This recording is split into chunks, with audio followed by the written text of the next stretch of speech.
Every wealthy widow in the Ashridge Valley wanted to marry Coulter Hale, the most powerful man on the frontier. They offered beauty, land, and money. But he refused it all. Then a mysterious fire consumed half the farm, the cattle scattered into the mountains, and land speculators swarmed around like vultures. While the whole valley watched from afar, an unknown young woman walked straight into the smoke. No one knew her name. No one asked. But that night, she changed everything. If you are reading this story, please like and comment your city name below.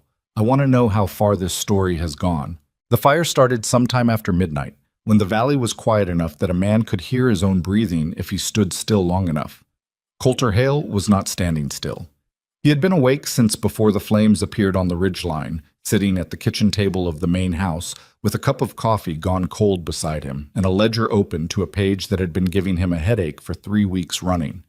The numbers weren't catastrophic yet, not yet, but they had that particular quality that numbers sometimes get when a man is too tired to argue with them, a kind of settled, patient wrongness, like they knew something he didn't and were content to wait until he figured it out on his own.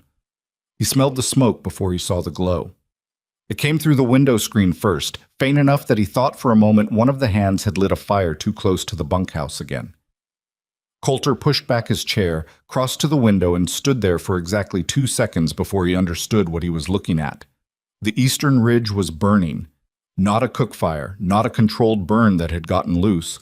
The whole upper tree line was lit like a lantern, orange and gold against the black sky, and even from half a mile away he could see the way the flames were moving. Not creeping, not spreading cautiously the way a fire does when it's still finding its footing, but running. Wind-driven and purposeful and fast. He hit the bunkhouse door hard enough to wake the men before he'd finished pulling his boots on. "Get up," he said. "All of you, right now. Person." The Hale Ranch had been in Coulter's family for 23 years, which was long enough that most people in the valley had stopped thinking of it as something that could be lost. It sat on 412 acres of high country in the southeastern corner of Ashridge Valley, with the Darrow River cutting through its lower pastures and the Sentinel Ridge standing over its northern boundary like a stone wall someone had built to keep the rest of the world at a reasonable distance.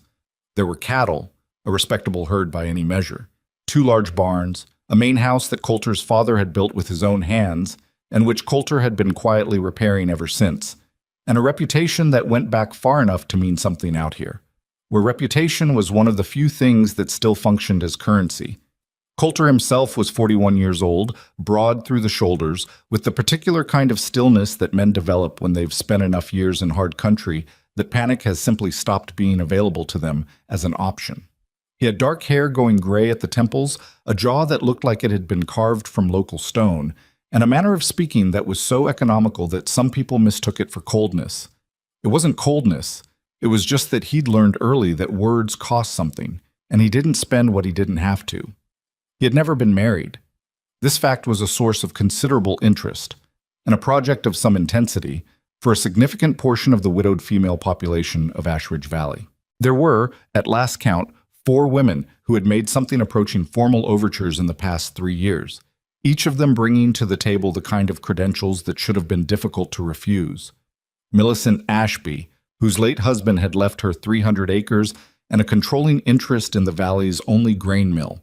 Dorothy Farron, who was considered by most of the valley to be the most handsome woman between the Darrow River and the territorial capital. Claudia Rook, whose family connections in the capital city had made her something of a political force in local affairs.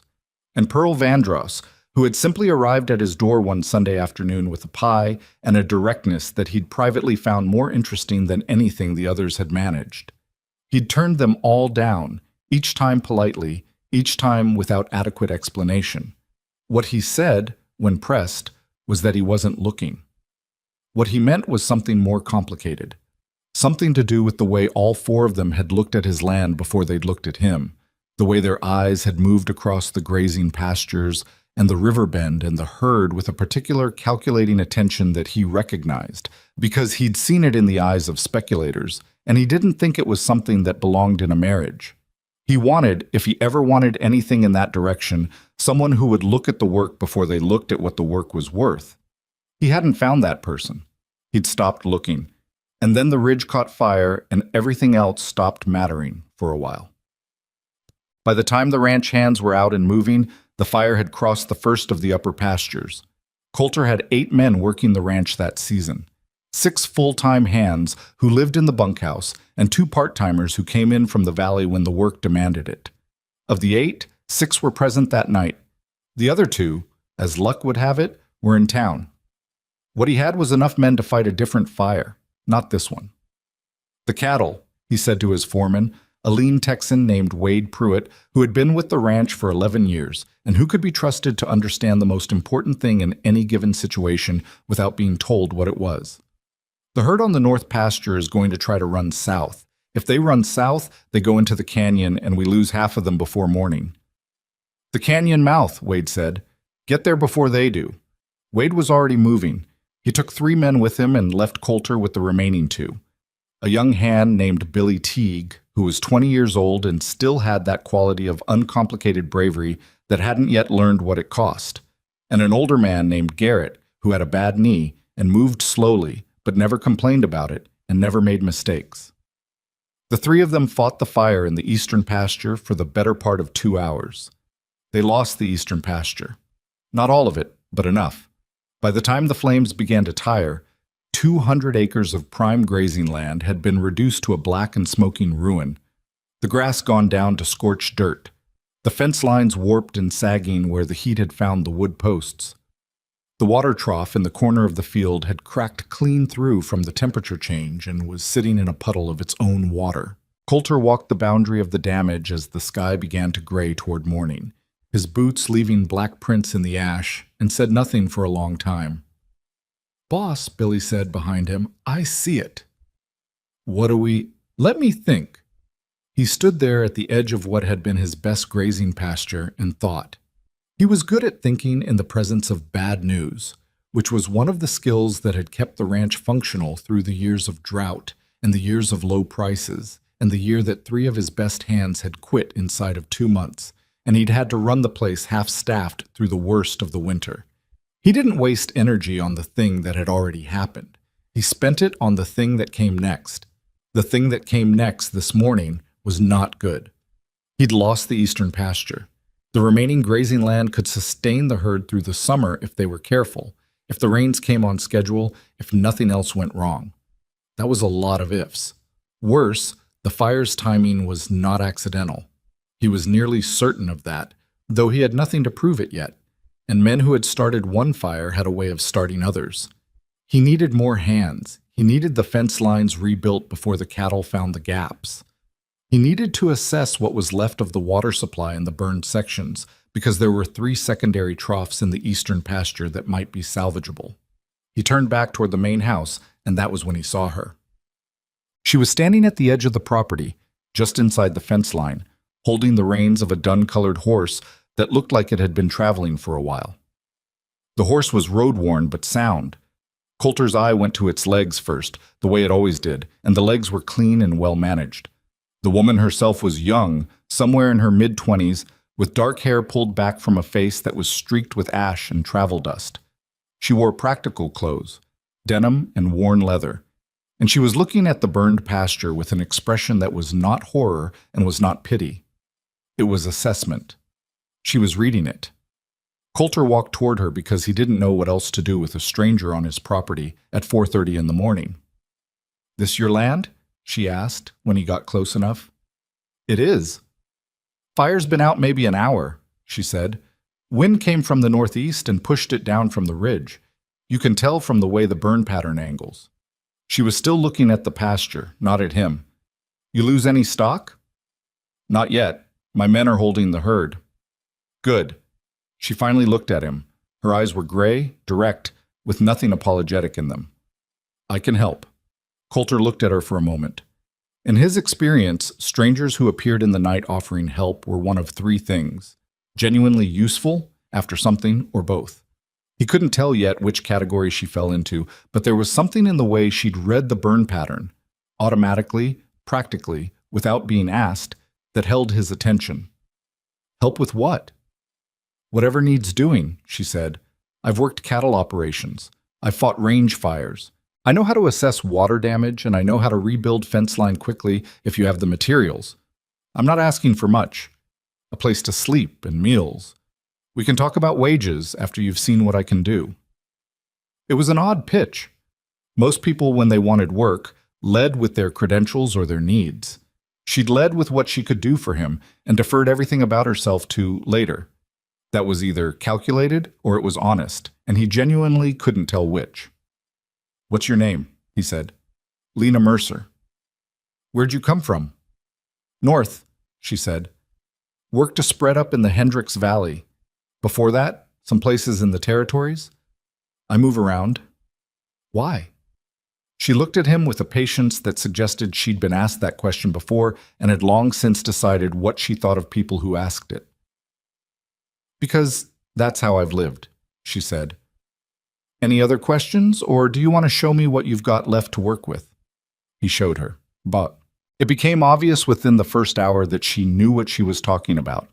She walked the burn boundary with him and identified, without prompting, the 3 sections where the fence posts had been damaged enough to be dangerous, and the 2 sections where they'd survived well enough to be reinforced rather than replaced. She found the secondary water trough that he'd believed was a total loss and spent 20 minutes examining it before announcing that the main basin was cracked, but the outlet piping was intact and could be rerouted to a salvageable smaller trough 40 feet to the south. "That saves you materials," she said, "and time. You've done this before." "Fire recovery? Yeah." She didn't elaborate. She moved on to the next thing. By the time Wade returned from the canyon mouth with the hands and the herd, 8 cattle lost in the confusion, which was better than the 30 or 40 Coulter had feared, Lena Mercer had drafted a rough priority list on a piece of paper she'd pulled from her saddlebag and was going over it with Garrett, who had a look on his face that Coulter recognized as the expression men got when they were reluctantly impressed by something they hadn't expected. "Who is this?" Wade said, pulling Coulter aside. "She showed up this morning. I'm going to give her a few days." Wade looked at Lena, who was pointing at something on the paper and talking to Garrett in a way that suggested she was entirely comfortable giving information to a man twice her age who had 20 years more experience than her and expected to be listened to anyway. "She have any documentation? References?" "Not yet." "Coulter?" "A few days," he said. "I'll know by then." He knew by the end of the first day. The ranch hands, specifically the 4 who had been there longest, did not take well to Lena Mercer. This was not entirely surprising. Ranch culture had a hierarchy that ran on seniority and local knowledge, and a young woman who had appeared from nowhere at 4 in the morning and was now apparently directing their labor represented a significant disruption to the established order of things. The oldest of the 4, a stocky man named Dunbar, who had been with the ranch for 8 years and believed this made him second only to Wade, made his position clear before breakfast was finished on the first morning. "I don't take orders from drifters," he said, loud enough that the table went quiet. Lena was sitting at the far end with a cup of coffee and the priority list, and she looked up at Dunbar with the kind of expression that suggested she was not surprised by this and had already thought about it. "You don't have to take orders from me," she said. "Coulter runs this ranch. If he wants to use my suggestions, that's between him and me. You can disagree with his choices through him." "That's a nice way of saying you're hiding behind the boss. It's a nice way of saying I'm not interested in a pissing contest before the day's work starts," she said, and went back to her list. Dunbar's face went through several colors. The table stayed quiet. Then Wade, who had been watching all of this from the doorway, said, "Eat your food," in a tone that ended the conversation, and the day began. But it didn't end there. Over the following 3 days, the resistance to Lena took subtler forms. Suggestions ignored, tools that didn't get passed, information that didn't get relayed. It wasn't sabotage. It was the slow, low-level friction that groups of men apply to people they want to make uncomfortable enough to leave. Lena didn't get uncomfortable. She routed around the friction the same way she'd assessed the water damage, practically without emotional investment in what should have been true, focused entirely on what actually was. When Dunbar didn't pass the word about the southern fence repairs, she checked on it herself. When the 2 part-timers claimed they hadn't been told where the extra post material was stored, she found it herself and moved it to where it needed to be, and said nothing to anyone about it. By the fourth day, Garrett and Billy Teague were following her lead without being asked. By the end of the first week, two of the other hands had quietly shifted their working rhythms to align with hers. Dunbar remained unmoved, but Dunbar was one person, and the work was getting done. Coulter watched this process with the attention he gave to things he was genuinely trying to understand. He had hired plenty of hands over the years, and he knew the different ways that people responded to difficult conditions. Some collapsed, some blamed, some went mechanical and did exactly what was asked of them, and nothing more. Lena did none of these things. She read situations the way she'd read the burn pattern that first morning, with that same quality of automatic, unsentimental assessment, and then she found the workable angle and applied herself to it without visible drama. He found this interesting in a way he didn't entirely understand yet. 10 days after the fire, news reached the ranch that made the burned pasture feel like the small problem it actually was. A man named Orville Cass arrived at the Hale property on a Tuesday afternoon riding a good horse and wearing a suit that cost more than most of Coulter's hands made in 2 months. He was accompanied by two other men whose function was sufficiently obvious that they didn't require introduction. Cass himself was somewhere around 50, silver-haired, with the particular kind of groomed friendliness that money develops as a professional tool. Coulter met him at the gate. "Mr. Hale," Cass said, extending his hand, "I represent a consortium of investors with interests in the development of this region. I hope I'm not calling at a difficult time." "You are," Coulter said. "But go ahead." Cass smiled as though this were charming. "I'll be direct then, since I can see you're a man who appreciates that. We've been watching the situation in the valley with some concern. Several properties have experienced significant losses this season: drought, fire, the usual challenges of the frontier, and we're in a position to offer relief to owners who find themselves over-leveraged." "What kind of relief?" "Purchase," Cass said, "at fair market value, which in the current conditions represents a considerably better price than most owners could achieve through independent sale. The consortium can move quickly, settle accounts, relieve debt. In many cases, it's been the difference between a family losing everything in foreclosure and a family walking away with enough to start fresh somewhere else." Coulter looked at him for a long moment. "The Hale Ranch isn't for sale." "Of course not." The smile didn't move. "I'm not suggesting you're in immediate distress. Only that circumstances change, and I wanted you to know that the offer stands. We're in the area for several weeks." He reached into his coat and produced a card which he extended to Coulter. "If you find your position becomes more complicated." Coulter took the card and put it in his pocket and did not look at it again. "I'll keep that in mind," he said, which was not agreement and was not dismissal, and which Cass had enough experience to understand. He rode away with his two men, and Coulter watched him go. Wade appeared at his shoulder. "What was that?" "Trouble that thinks it's being patient." He told Wade to keep it quiet for now, went back to the work, and said nothing to the hands about it. Lena found out anyway. What? He wasn't certain how she found out. It was possible she'd been within earshot. She had a way of being in useful places without announcing herself. Or it was possible she'd simply made the same assessment he had when she'd seen Cass ride onto the property. Either way, she came to him that evening when the hands had gone to the bunkhouse, and Coulter was sitting on the porch in the cooling air, working his way through the same cold coffee problem he'd had the night before the fire. "The man who came today," she said, "was that Orville Cass?" Coulter looked at her. "You know him?" "I know of him." She sat down on the step without being invited, which he noticed but didn't comment on. "There was a spread in the territories about 3 years ago. Owner named Kellerman. Good operation. Family had been there 15 years. There was a fire on his eastern grazing land. Similar situation to yours, wind-driven, came off the ridge. 3 weeks later, Orville Cass showed up with a purchase offer. Kellerman held out for a month. Then there was a second fire, and his water supply went bad, and he sold." Coulter said nothing. Kellerman wasn't the only one. There were 2 other operations in that same valley. Both had unexplained fires. Both got visits from Cass within a month. Both sold within 6 months. She looked at him. "I'm not saying I know for certain it was coordinated. I'm saying that's a pattern." "How do you know about Kellerman?" "I worked for him," she said. "Before the second fire. He couldn't afford to keep me on after he sold. She paused. I didn't know his new buyer was Cass. I found that out later. Coulter sat with this for a while. Outside, the valley was settling into its nighttime quiet. The insects starting up, a coyote somewhere on the far ridge, the sound of the river just audible if he paid attention to it. Why are you telling me this? She looked at him with the direct, gray-eyed patience that he was coming to recognize as her default condition. Because you need to know it, she said.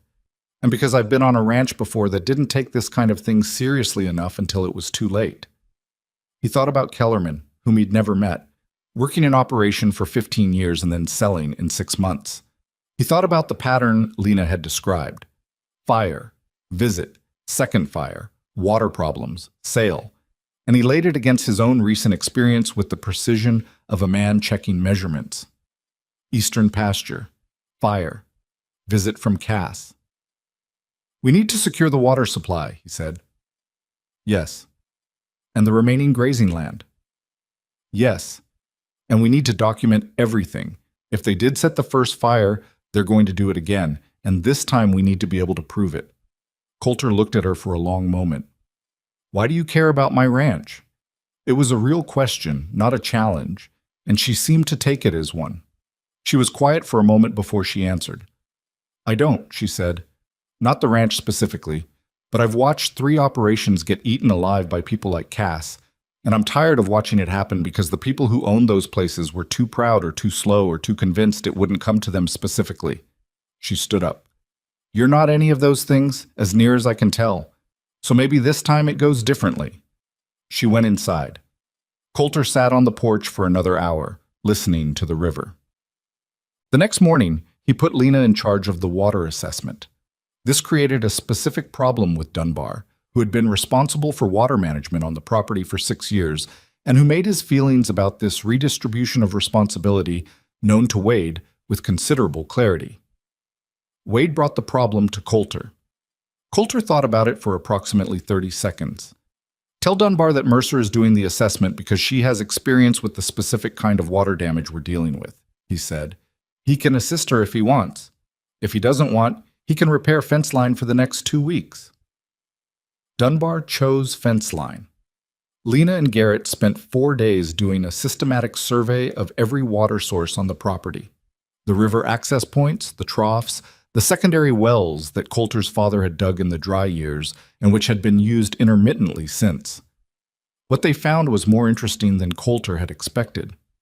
There's water here that you don't know about, Lena told him, spreading a hand-drawn map on the kitchen table. She pointed to an area in the dry northern creek bed that had been essentially abandoned since it had gone dry 7 years ago. The creek dried up because something changed the drainage above it.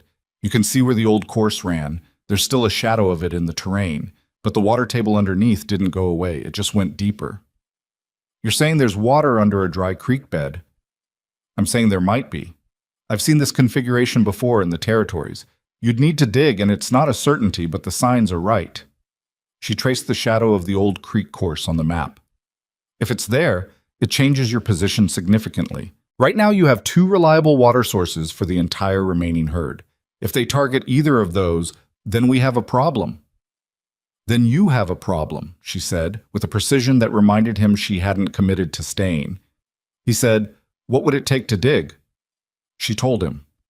It was 3 days of hard labor, with the right equipment, and 2 men who knew what they were doing. The equipment was available in town. The men were standing in the bunkhouse. He authorized it that afternoon. On the second day of digging, at 11 feet below the dry creek bed, they hit water. Word gets around in a valley like Ashridge. It's the nature of the place. Not enough people, too much time, and the kind of shared geography that means everyone's business eventually becomes everyone else's concern. By the end of the first month after the fire, the general understanding in the valley was that Coulter Hale had taken on some kind of drifter woman to help with the recovery, and opinions about this development were formed rapidly and with very little access to accurate information. The opinions broke roughly along predictable lines. The 4 widows, Millicent, Dorothy, Claudia, and Pearl, received the news as a collective affront. Not because they had any particular attachment to Coulter that they could technically defend, but because the Hale Ranch had existed in their collective imagination as something available, a prospect, and the presence of an unknown young woman in that space felt like a door being closed on something they hadn't quite gotten around to trying yet. Pearl Vandross was the one who said it out loud, at a gathering at the Ashby house about 3 weeks after the fire. "He's keeping a drifter on his payroll," she said. "A woman with no family, no connections, no history anyone can verify, and she's living on the property." "That's not so unusual," Dorothy Farron said, though her tone suggested she thought it was at least somewhat unusual. "He's had hired hands live on the property before." "Hands," Pearl said. "Yes." The implication hung in the room. Millicent Ashby, who was the most practical of the four and privately the most interesting, said, "What's she actually doing out there?" Nobody knew with any precision. What they knew was hearsay, something about the water, something about the fences, something about a hidden well that had apparently impressed people. And hearsay was enough to generate 2 weeks of active speculation that served primarily to ensure that by the time anyone in the valley actually talked to Lena Mercer, they already had a fully formed theory about who she was and what she was after. The theory, in its most common form, was that she was an opportunist. A clever one, maybe, but an opportunist nonetheless. A woman who had seen a weakened operation and a solitary man and had made a calculated decision to make herself useful enough to become permanent. Lena was aware of the theory because she was aware of most things. She had the particular social attentiveness of someone who had been an outsider in enough places to know exactly what the room thought of her without needing anyone to say it directly. She registered it, filed it, and continued doing her work. But it arrived at the ranch directly, one afternoon, in the form of a visit. Millicent Ashby came alone, which was either brave or tactical. Coulter suspected both. She arrived in the early afternoon when most of the hands were out working the far pasture, and Coulter was in the barn going over the equipment inventory with Wade. The first he knew of her visit was when Billy Teague appeared in the barn door and said, "Mrs. Ashby's here to see you, boss. She's in the yard." Coulter went out. Millicent Ashby was a handsome woman in her 50s, with the silver-streaked hair and the particular brand of composure that came from having managed significant wealth for a long time. She was standing in the yard looking at the rebuilt fence line along the eastern pasture with an expression that was difficult to read, and she turned when she heard him approach. "Coulter," she said, "I hope I'm not intruding." "You're here," he said, which was not quite the same thing. She smiled slightly. "I wanted to see how the recovery was going. The fire was a terrible thing. Everyone in the valley was concerned." "That's kind." He waited. "I also," she said, with a directness that he'd always appreciated in her, "wanted to meet this woman you've hired, Lena Mercer. People are talking." "People always talk." "They are," she agreed, "and some of what they're saying is unkind. I thought you should know that." He looked at her steadily. "What are they saying?" She told him. The condensed version, that Lena was an opportunist, that her arrival immediately after the fire was too convenient to be accidental, that no one knew anything about her history, and that Coulter was either naive or distracted, or both. He listened to all of this without interrupting, which was another skill he'd developed over the years. "Do you believe that?" he said when she was done. Millicent paused. "I believe there are reasons to be careful with people whose histories you don't know." "There are," he said. "There are also reasons to evaluate people on what you can actually observe. The eastern pasture is recovering faster than I thought possible. There's a well operating on the north property line that I didn't know existed a month ago. The herd I nearly lost to the canyon is intact." He met her eyes. "She did that. I observed it. I don't need her history to know what I saw." Millicent was quiet for a moment. "I'd like to meet her," she said again, but the tone was different this time. Less strategic, more genuinely curious. He brought Lena out. The two women stood in the yard and looked at each other with the mutual assessment that strangers do when they know they've been discussed. And then Millicent said, "I hear you found water on the north line, where none was supposed to be." "It was there," Lena said. "Just had to look in the right direction." "How did you know to look there?" "Pattern of the terrain," she said, "and I'd seen something similar before." She paused. "Why?" Millicent blinked once, apparently not expecting to be asked a direct question. Because I have a dry section on my east side that's been a problem for 3 years, she said, and the calculation in her voice had given way to something more like simple interest. I've had 2 surveyors look at it, and both said the water table was too deep to bother with. Lena looked at her with that gray-eyed directness. I could look at it, she said, if you wanted. Millicent looked at Coulter. Coulter said nothing, because it wasn't his business to say anything about it. Maybe I'll take you up on that, Millicent said. She stayed for another hour, and when she left she said goodbye to both of them with a courtesy that was several degrees warmer than the one she'd arrived with. Coulter watched her ride out and then looked at Lena. You handled that well, he said. She's not a bad person, Lena said. She's just been watching from the wrong angle. She went back to what she was doing. The second bad thing happened at the end of the 6th week. Cattle thieves had been a problem in the valley for years, not a crisis, but a persistent, low-grade drain on operations, the kind of thing that ranchers accepted as part of the cost of doing business in country where the borders were large and the law was thinly spread. Most ranchers protected against it with patrols, locked gates, and the hope that their herd was less convenient to steal than someone else's. What happened at the Hale Ranch was different. 3 nights after the visit from Millicent Ashby, Coulter was woken by Garrett at 2 a.m. with the information that 15 head of cattle were missing from the south pasture, and the gate lock had been cut clean through with something heavy. Coulter got dressed. He found Lena already awake, standing over a lantern in the yard with a hand-drawn diagram that she'd apparently been working on for some time. How long have you been up? He said. A while. She showed him the diagram. It was a rough sketch of the south pasture and the surrounding terrain, with several routes marked in different shades. I've been thinking about this for a week, she said. The south pasture is the most exposed access point on the property, and it's the easiest to reach from the west road without being seen from the main house. If someone was planning to take cattle from here, this is where they'd do it, and these are the 3 most likely routes they'd use to move them out. He looked at the routes. 2 of them led to the valley road, which was wide enough to move cattle, but which passed through enough settled land that being seen was a genuine risk. The 3rd route went northwest, through a narrow cut in the ridge that opened into a long, hidden valley on the other side. Isolated, difficult to patrol, exactly the kind of place where someone might hold stolen cattle while waiting for things to cool down. The cut, he said.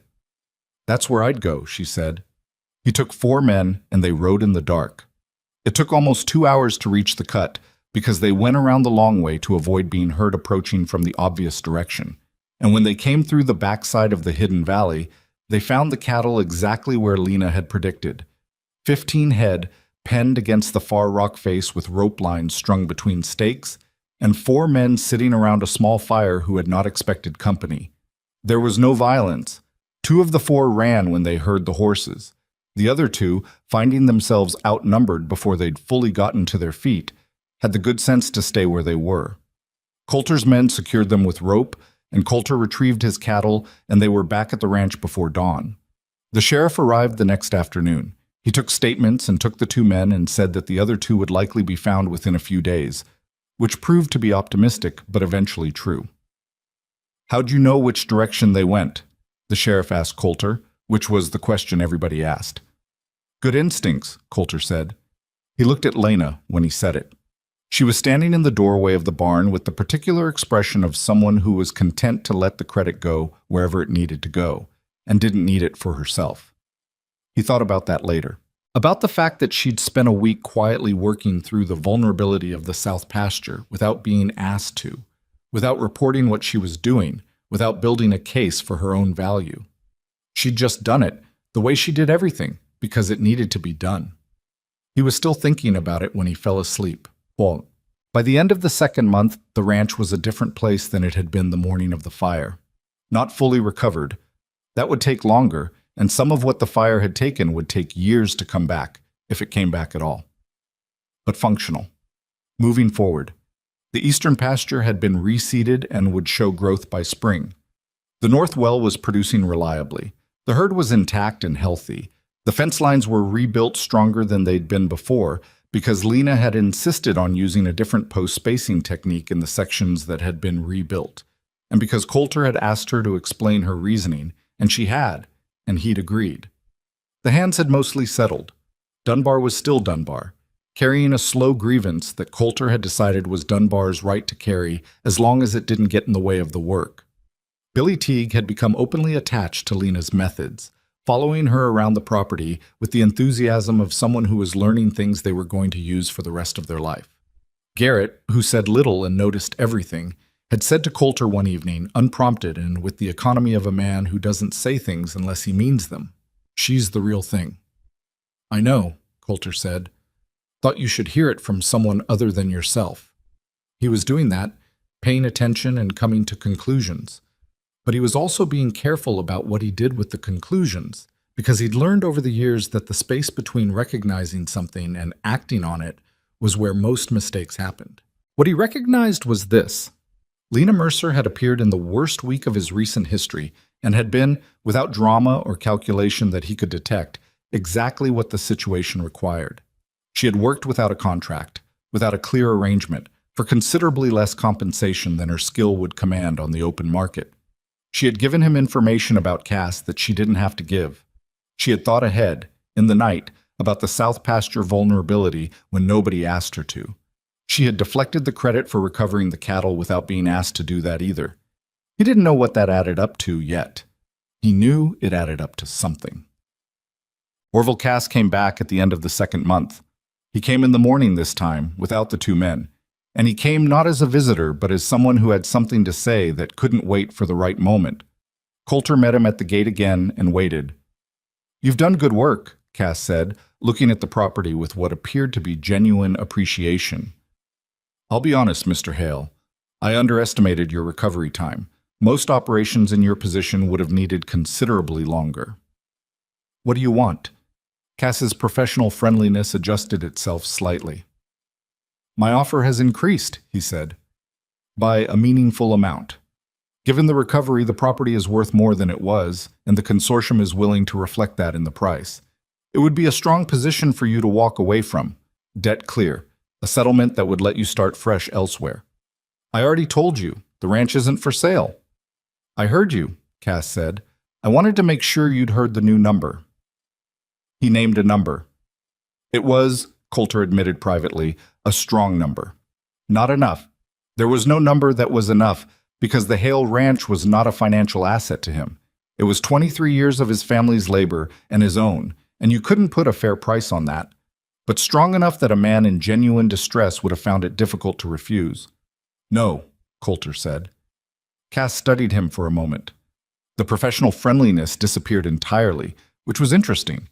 It suggested they'd passed the stage where maintaining the performance was worth the effort. "There are going to be more difficulties," Cass said. "The valley is in a difficult position. Drought conditions are expected to worsen next season. Several other properties are going to make decisions over the winter that will change the landscape significantly." He paused. "I'd hate to see you in a weaker position when you come back to this conversation." "I'm not planning to come back to this conversation," Coulter said.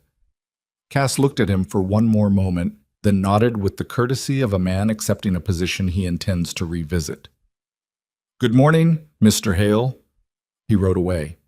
Coulter stood at the gate and watched him go and thought about the phrase "when you come back to this conversation," which was not a prediction and was not a threat, but occupied a precise, uncomfortable space between the two.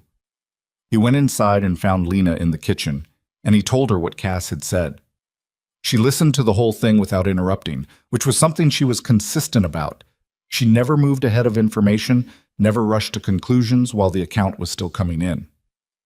When he was done, she was quiet for a moment. "He said difficulties," she said. "Plural." "He did." "That's not an observation," she said. "That's a schedule." The words settled into the room. Coulter looked at the woman who had walked into the smoke on the worst morning he'd had in years, who had spent 2 months proving in daily, practical detail what she was made of, and who had just said in 4 words what it had taken him 10 minutes of thinking to work out. "Yeah," he said, "that's what I thought too." Outside, the valley lay quiet under a sky that was going pale at the edges, the way it did in the late season when the air started carrying something cold in it. The ranch was there. The barns, the rebuilt fence lines, the fields that were healing, the north well that hadn't existed a season ago. And beyond it, the wide country that men like Cass looked at and saw only what it was worth. Coulter looked at it and saw his life. He didn't say that to Lena, there was no reason to say it yet. But it was there, in the room, between them, and he thought she might have known it because she had the particular quality of attention that noticed things that weren't said. The morning moved forward. They had work to do. The cold came early that year, sliding down off the Sentinel Ridge in the first week of October like it had somewhere to be. And with it came the particular restlessness that settles over a ranch when the season is changing, and the work shifts from urgent to preparatory, and the men in the bunkhouse have too much time to talk. Talking was the problem. Dunbar had been quiet for 3 weeks. Quiet in the way that a man gets when he's not done with something, but has decided to let it sit until the moment is right. Coulter had noticed it and filed it and hadn't done anything about it, which was his usual approach to problems that hadn't yet declared themselves fully. You didn't spend energy on a fire that was still underground. You watched the ground for heat. The heat showed itself on a Thursday morning when one of the part-timers, a young man named Cord, who had been coming in twice a week since the recovery began, didn't show up for work and sent word through a neighbor that he'd found other employment. The neighbor, who relayed the message with the particular discomfort of someone who knows they're carrying something unwelcome, added that Cord had mentioned something about not wanting to be part of a situation that was going to get complicated. Coulter received this information without visible reaction. He thanked the neighbor and went back to the barn. Wade found him there 20 minutes later. "You heard about Cord?" "I heard." "Dunbar's been talking," Wade said. He had the expression of a man delivering information he'd been sitting on for too long. "Not loudly, but he's been talking, saying the ranch is being run by an outsider, that nobody knows who she is or where she came from, that whatever happened with those cattle thieves was too convenient, that maybe Mercer knew they were coming because she'd told them where to go." Coulter set down the harness he'd been examining. "He said that." "Not to your face, never to your face." Wade paused. "But it's getting around. Cord wasn't the only one listening." Coulter thought about it. The accusation was ugly in the specific way that accusations are when they're designed to be difficult to disprove. Not because there's real evidence for them, but because the question itself does damage. You couldn't unask whether Lena had tipped off the cattle thieves. You could only watch people decide whether they believed it. "Where's Dunbar now?"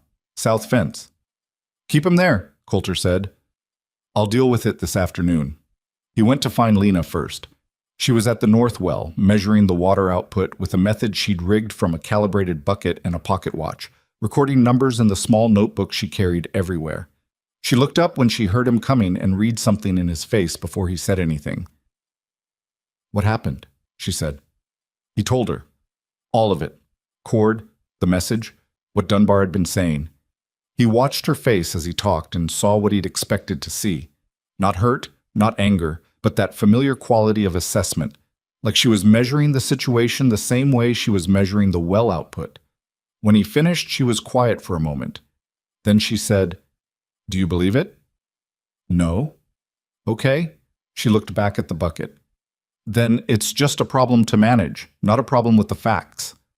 "Lena, I'm not going to defend myself against it," she said. "If I defend myself, it looks like it needs defending. The work either speaks for itself or it doesn't." She wrote something in the notebook. "What are you going to do about Dunbar?" He told her what he was going to do about Dunbar. She listened, nodded once, and went back to the well measurements. That was the entirety of the conversation, which somehow made him feel both settled and vaguely frustrated, because he'd half expected her to be upset, and she wasn't. And her not being upset meant he was the only one in the conversation carrying any heat about it, which was an uncomfortable position to occupy alone. He dealt with Dunbar that afternoon with the directness he reserved for situations that had gone past the point where subtlety was useful. He found the man at the south fence, working alone, and he said what he had to say without preamble. "I know what you've been saying about Mercer," he said, "about the cattle thieves." Dunbar turned around. He had the expression of a man who had been expecting this and had prepared for it. "I was asking questions," he said. "Questions people have a right to ask." "You were spreading a story about someone working on my property using their name." "It's a reasonable question. Nobody knows anything about her." "I know enough," Coulter said. "I've watched her work for 2 months. You've watched her work for 2 months. If you've got a specific problem with how she's doing her job, bring it to Wade. If you've got a problem with who she is that's based on something other than the work, that's not a conversation I'm interested in having. He looked at Dunbar steadily. And if the next time someone tells me they've heard something from you that puts her character in question without cause, we're going to have a different kind of conversation. Are we clear? Dunbar held his gaze for a long moment, long enough that it was a statement in itself, a reminder that he was a man who didn't submit easily to correction. Then he said, "Clear," and turned back to the fence. It wasn't resolution. It was a ceasefire, and Coulter knew the difference. But it was what was available right now, and he took it. What he couldn't take was the wider problem, which was that the Valley was talking, and the Valley's opinion was beginning to have practical consequences. Two ranchers who had been on reasonable terms with the Hale operation stopped returning messages. The feed merchant in town added 3 days to his delivery time without explanation. Small things, individually meaningless, that collectively described a picture he didn't like. The widows, meanwhile, had arrived at their own organized position. He found out about it from Millicent Ashby, who came back to the ranch alone on a Tuesday afternoon with the directness she'd shown before, but with something additional in her expression. Something that looked, if he was reading it right, like discomfort with the message she was carrying. She sat in the kitchen and accepted a cup of coffee and looked at the table for a moment before she said, "I'm going to tell you something because I think you deserve to know it, not because I agree with it." "Go ahead." "Dorothy and Claudia have been talking to people," she said. "Influential people. The Merchants Association, some of the larger landholders. They're saying that the Hale Ranch is being mismanaged, that the decisions being made out here are reckless, that the dam situation—" She stopped. "What dam situation?" Coulter said. Millicent looked at him carefully. "There's a rumor that Mercer has recommended breaking open the main irrigation dam on the north property line as part of some kind of water management scheme." He stared at her. "That's not true." "I know that. I asked her directly when I was here last week, and she told me the same thing. But the rumor is circulating as fact, and Dorothy is using it to make the argument that an outsider with no local knowledge is making dangerous decisions with infrastructure that affects water rights for the whole valley." Coulter was quiet for a moment. "Dorothy doesn't know anything about my water infrastructure." "No," Millicent agreed. "But she knows enough people who are nervous about the water situation generally, and she's talking to all of them." She paused. "Coulter, I want to be direct with you about something. I came here the first time because I wanted to form my own opinion about this woman. I've done that, and my opinion is that she's skilled and she's honest, and she found water on my east side that 2 surveyors said wasn't there." She set down her coffee cup. "But my opinion doesn't change what's happening in town. And what's happening in town is that people are being organized against your ranch, and some of those people have connections to the county water board." The county water board. That was a different category of problem. The water board had authority over irrigation rights in the valley, and anyone who could make a credible complaint about mismanagement of water infrastructure had a path to interfering with the Hale operation that didn't require fire or theft. "Who's driving this?" he said. "Dorothy and Claudia, or somebody else?" Millicent paused, and the pause was itself information. "I think Dorothy and Claudia are being encouraged," she said, "by someone with more to gain from the outcome." He didn't say Cass's name, and she didn't say Cass's name, and they both knew exactly who they were talking about. When Millicent left, Coulter sat at the kitchen table for a while with the cold coffee problem he seemed to perpetually have, and he thought about the shape of what was happening. It had the quality of a net. Not one large threat, but many small ones, positioned at different angles, each one manageable in isolation but collectively designed to reduce the number of directions he could move. The fire had been the opening, Cass's visits had been the test. Now came the social and legal pressure, the rumor campaigns, the cultivation of the people who were nervous enough to be useful. He went to find Lena. She was in the east pasture checking on the reseeding progress, crouching down near the dirt and examining the early growth with her hands spread flat, the way she touched the land sometimes like she was reading something in it. She looked up when she heard him. He told her what Millicent had said, about Dorothy and Claudia, about the Merchants Association, about the water board. She stood up and brushed the dirt from her hands and looked at the pasture for a moment. Then she said, "They're not wrong that the dam is a vulnerability." "What?" Not because of anything I've recommended, she said quickly. But it is. If someone wanted to interfere with your water supply through official channels, the dam is the easiest point of leverage. It's old infrastructure. If they can get a county inspector out here to find fault with it, they have grounds for an order that could restrict your water access while the legal question is worked out. She looked at him. That process could take months. Can we fix it? The dam itself? Some of it. The visible stuff. The maintenance issues an inspector would look for. The deeper structural questions are more complicated. She paused. But there's something else. If they're trying to use the water board, they need to file a complaint with documentation. That documentation has to name specific deficiencies. And if we know what those deficiencies are before they file, we can fix them first. Or at least be able to demonstrate we were already addressing them, she said, which is different from being caught flat-footed when an inspector shows up. He looked at her.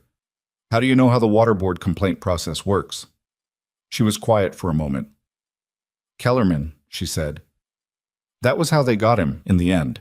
Not the fires. A water board complaint that tied up his irrigation rights for 4 months. By the time it was resolved, he couldn't afford to wait anymore. She paused. I spent a lot of time after that trying to understand how it worked, how someone could do that to a man who'd done nothing wrong. Coulter held this. There was something in her voice when she talked about Kellerman that was different from her usual register. Not quite grief, but something adjacent to it. A person who had watched something unjust happen and had made the knowledge of how it worked into a kind of armor. You're thinking about using what you learned, he said. I'm thinking about making sure it doesn't happen the same way twice, she said. If that's the same thing, then yes. They spent the next 3 days going over the dam and the irrigation infrastructure with a thoroughness that left both of them tired and dirty, and by the end of it, with a list of 12 specific items that a county inspector might note as deficiencies. 7 of them they could address immediately. 3 required materials that would take a week to get. 2 were structural questions that would need a professional assessment. They started on the 7. While they worked, the valley continued to talk. The specific quality of the talk shifted over those weeks in a way that Coulter noticed even from the remove of the ranch. It moved from curiosity to judgment to something harder, a kind of collective closing off, the way communities do when they've decided something about a person and are defending the decision rather than examining it. Lena in the talk was no longer just an unknown quantity. She had become a specific kind of story, the kind that communities told themselves to explain things they didn't want to look at directly. She was the drifter who had come to take advantage of a weakened man. She was the outsider who didn't understand local ways. She was the reason the Hale Ranch was making decisions that made people nervous, and underneath all of it, unspoken but present like heat underground. She was the reason Coulter Hale wasn't available in the way that 4 women had decided he should be available. Lena absorbed all of this with the equanimity that Coulter had come to understand was not indifference, but something harder, a practiced capacity for continuing to function in the presence of being misread, developed over years of being the person who showed up in places where she wasn't expected, and proved herself through work rather than connection, and moved on before the proving fully settled. He saw it one morning in a way that made him understand something he hadn't articulated to himself before. She was working the fence line on the western boundary, the part that ran along the road that passed through to town, when a wagon came through with 2 families he recognized, the Harpers and the Dennisons, neighboring ranchers who had been civil to him for years. They slowed as they passed. One of the women on the wagon looked at Lena with an expression that wasn't hostile exactly, but wasn't kind either, and said something to the woman beside her, and both of them looked away before the wagon was passed. Lena kept working. She didn't watch the wagon go. She didn't change her pace or her expression. She just kept working, with the focused, unhurried efficiency she brought to everything, as though the wagon and the women on it were weather, something to be noted and endured and not taken personally. Coulter was watching from the main house porch. He stayed there a while after the wagon passed, thinking about the particular loneliness of being in a place where your competence is acknowledged but your presence is resented, and how a person keeps going in that condition without going hollow. He was still on the porch when Lena came in at noon. She got herself a cup of water and sat down at the kitchen table with the equanimity she always had, and she looked at him and seemed to notice the quality of his attention. "I've been in harder places," she said, before he could say anything. I know that. The fence on the west side needs 2 more days. After that, I want to look at the drainage on the south pasture before the ground freezes. She pulled out the notebook. The north well output has been steady. I think we're okay through winter. Lena. She looked up. Thank you, he said, for staying. She held his gaze for a moment, and something moved in her face that was there and then wasn't. Not quite emotion, or not quite willing to be called emotion yet. I haven't decided to stay, she said. I'm deciding every morning. He nodded. That was honest, and he'd asked for it. Then I'm grateful for this morning, he said. She looked at him for one more second, then back at the notebook, and the conversation moved on into the practical afternoon, the way it always did, because there was always work to do, and they were both people who did it. But something had shifted in the room slightly, the way the air shifts before weather, and Coulter carried it with him through the rest of the day without examining it too closely. Outside, the valley sat under its autumn sky, and somewhere in it, men with money and patience were deciding what to do next about a ranch that refused to fall the way it was supposed to. The ground was still warm in places. Coulter had learned to watch for that. The county inspector arrived on a Wednesday morning in the second week of November, which was 2 days earlier than the notice had indicated, and which Coulter suspected was not an accident. His name was Ferris Dole, a compact man in his 40s with the careful, slightly apologetic manner of someone who understood that his job required him to be unwelcome and had made his peace with it. He came with a clipboard and a junior assistant who said nothing the entire visit and wrote things down when Dole pointed at them. Coulter met them at the gate and walked the property with them for 3 hours, and he was civil because being civil cost him nothing, and because he'd learned years ago that the men who carried out instructions were rarely the men who gave them, and there was no point in making Ferris Dole's life difficult when Ferris Dole was just doing what he'd been directed to do. Lena stayed out of sight. This had been her idea, offered the evening before with the practical clarity that characterized everything she decided. If I'm there, he's going to be writing down questions about who I am and what authority I have, she'd said. That's a distraction from what we actually need him to see, which is a ranch that's in order. You spent 3 days getting it in order. Then it shouldn't need me standing next to it explaining itself, she said. She was right, and he knew she was right, and he showed Ferris Dole around the dam and the irrigation infrastructure and the water access points with the confidence of a man who has recently examined all of it very carefully and fixed 7 out of 12 things an inspector might notice. Dole found the remaining 5. He wrote them down with the apologetic efficiency of his manner and told Coulter that a formal report would be filed within 10 days and that the identified deficiencies would require remediation documentation within 60 days of the report date. Is there a complaint attached to this inspection? Coulter asked when they were back at the gate. Dole looked at his clipboard. I'm not at liberty to discuss the administrative origin of the inspection. That's a yes, Coulter said. Dole didn't confirm it, but he didn't deny it either, and he shook Coulter's hand with the mild guilt of a man who knows the full picture and can only show part of it.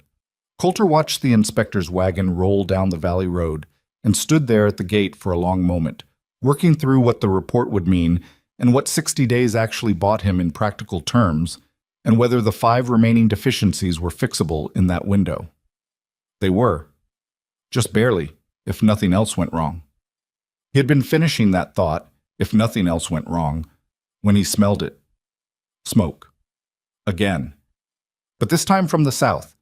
He turned around and saw the thin gray column rising from the direction of the main pasture, and for a moment he just stood there with the particular internal stillness of a man for whom this is not the first time, who has already used up his initial allocation of shock and is working now from something older and colder than surprise. He ran.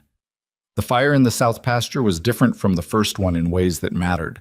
The first fire had been wind-driven and fast, covering ground in the way that fires do when they have momentum and direction. This one was slower, which was initially reassuring until Coulter came over the rise and saw why it was slower.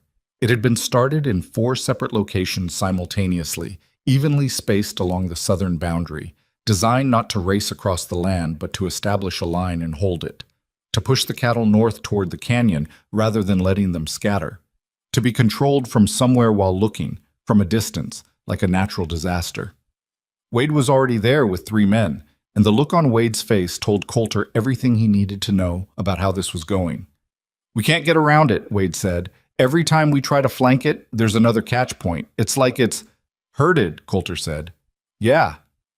The herd was massing on the north end of the pasture, moving the way cattle move when they're frightened and contained, not panicking yet, but building toward it, the collective body of the group pressing toward the path of least resistance, which was the canyon mouth. If they hit the canyon in this state, in the dark that was now 2 hours away, it would be worse than the first time. The canyon walls would hold the smoke. Some of them would go down in the confusion. Coulter counted his men and counted his options and found both numbers inadequate. Lena appeared at his left shoulder. He hadn't heard her coming. She was simply not there. And then she was, reading the fire line the way she'd read the burn pattern on the first morning, quickly, without visible emotion, her eyes moving across the situation with that mechanical attentiveness that he'd come to rely on in a way he hadn't fully acknowledged to himself until this moment. 4 start points, she said. I counted 4. There's someone on the south ridge, she said. I saw movement up there when I came from the house. They're watching, probably making sure it stays contained to the line they set. They're watching, they can see us. Yes. He thought about that. Someone on the ridge watching the fire they'd set, watching his men trying to fight it, watching the herd move north. Someone who had also probably watched the county inspector arrive this morning and timed this accordingly. Not an accident, that timing. Today, when Coulter was already off balance, already thinking about 60-day remediation windows and water board reports. The cattle, he said to Wade. How long before they hit the canyon mouth? Hour, maybe less if the fire pushes them. We can't hold the fire line and manage the herd with the men we have. No, Wade said. We can't. Lena said, I have an idea. Both men looked at her. There was a particular quality to the way she said it. Not excited, not tentative, just stating a fact the way she stated most things. The dam, she said. The word landed in the air between them. No, Wade said immediately. That's months of water. We open the dam now, in November, and we don't know what the spring recharge looks like with the drought conditions. I know what it looks like, Lena said, without heat. I've been measuring the north well output for 2 months. The aquifer is deeper than the surface conditions suggest. You won't lose the water permanently. You'll lose the reservoir. That's not a small thing. No, she said. It's not. She looked at Coulter. The dam controls the irrigation channel that runs along the entire north perimeter. If we open it, all the way open, not managed release, all of it, the water goes down the channel and across the valley floor in about 20 minutes. The channel gradient will carry it south. It'll hit the fire line in the south pasture, and it'll hit the canyon approach. And the cattle won't go into the canyon because there won't be a dry path to the canyon anymore. Coulter was very still. And the people who set this fire? The south section will be 6 inches of water and mud inside half an hour, she said. If there are men down there maintaining those burn points, she didn't finish the sentence. She didn't need to. The inspector was here this morning, Coulter said. The dam was already in his report. I know. If we break it open, we hand them exactly what they need.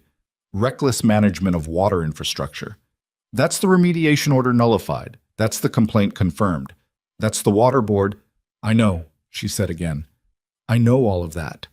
She looked at him with the gray-eyed directness that never wavered. You're going to lose 1/3 of the herd in that canyon if we don't do something in the next 40 minutes. The cattle we have left are what's keeping this ranch financially viable through spring. Without them, she stopped. You know what it means without them. He did. Without the herd, the ranch didn't have the income to address the deficiencies, didn't have the collateral to manage the legal challenge, didn't have the operational capacity to make it to spring. Cass's offer would start to look different by February when the money was gone and the options were narrowing. Coulter looked at the fire line. He looked at the herd moving north, the pressure building in the mass of them. He looked at the sky, which was going the particular orange of late afternoon filtered through smoke. He looked at Lena. You're sure about the aquifer, he said. I'm not sure about anything, she said. I'm telling you what the measurements indicate. There's no certainty out here. He appreciated that she didn't pretend otherwise. Wade, he said. Wade had been watching all of this with the expression of a man who has followed a particular boss through enough difficult situations to trust the pattern, if not always the specific decision. Yeah. Take Billy and get the herd as far from the canyon approach as you can manage. Give us time. How much time do you need? Coulter looked at Lena. How long to open the dam fully? 20 minutes to get there, 15 minutes to do it. Assuming the release mechanism isn't seized, she paused. It might be seized. Plan for seized, Coulter said. What do we need? She told him. He got it from the equipment barn in 4 minutes, and they moved. The ride to the dam was not the longest 20 minutes of Coulter's life, but it was in the category. The smoke was heavier in the low areas between the pasture and the north line, settling into the draws and hollows the way it did when the air was still, and twice he had to pull his horse around standing water that hadn't been there before the dam had begun to overflow from the pressure that had been building since the fire started, and the management sluices had naturally closed in response. The dam was working the way it was designed to work. What they were about to do was the opposite of design. The release mechanism was seized. Of course it was. Lena looked at it for approximately 5 seconds, then looked at the equipment Coulter had brought and said, I need the long bar and something to brace against. He gave her what she needed, and she worked on the mechanism with the focused violence of someone who is not wasting energy on frustration because there isn't time. He helped where there was room to help and got out of her way where there wasn't, and she swore once, a single short word that she said under her breath and which he pretended not to hear. And then the mechanism gave with a sound like something that had been arguing for a long time finally admitting it was done. The water moved. Slowly at first, the way large things start, reluctant, testing, as if uncertain whether it had permission. Then the volume found its own weight, and the gradient did what gradients do, and the rush came up behind the initial trickle, and the irrigation channel filled and moved, and the whole collected weight of the reservoir began its 20-minute journey south. They stood at the dam and watched it go. Coulter thought about the cost.